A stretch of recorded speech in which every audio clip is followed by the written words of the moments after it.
الرحمن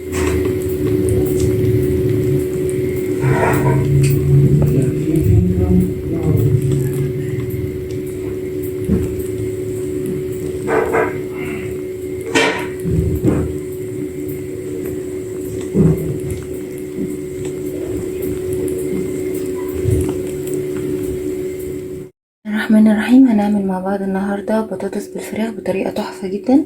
انا هقول بسم الله على طول في الوصفه.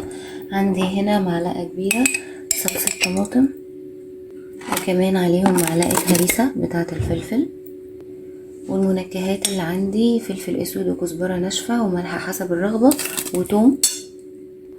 هحط كمان كوبايه زبادي، هحط 3 معالق كبار خل. التوم هتحطي معلقه توم مفرومه كبيره، وكمان هزود حوالي نص كوبايه ميه. هقلب بقى كل المكونات دي عندي مع بعض. انا قلبت المكونات كلها. هشيل حوالي كده 3 معالق كبار على جنب، هقول لكم ليه. والخلطه ديت انا هنقع فيها الفراخ. طبعا انتوا عارفين الطريقه المعتاده بتاعي ان انا بسيبها ليله كامله. لو انتوا مستعجلين عليها ممكن تستخدموها بعد ساعتين 3. هحط بقى الفراخ، طبعا الكميه تقديريه.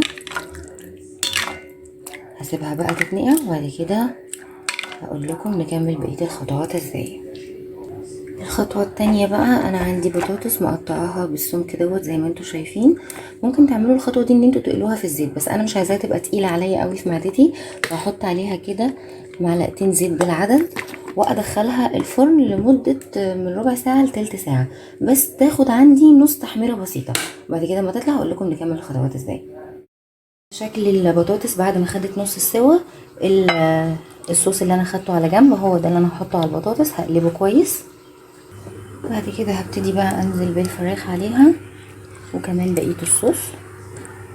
وانا في الوقت دوت مشغله الفرن عندي مسبقا.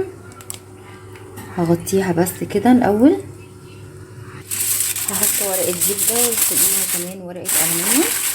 هدخلها بقى الفرن من ساعه ونص لساعتين، حسب كل واحده بالفرن بتاعتها. بس اول ساعه خليها متغطيه بالورق، وبعد الساعه التانية هبتدي اشيلها عشان تبتدي تاخد لون معايا، والصوص اللي فيها يبتدي يتشرب وينشف. هطلعها لكم بقى بشكلها النهائي بعد ما تستوي.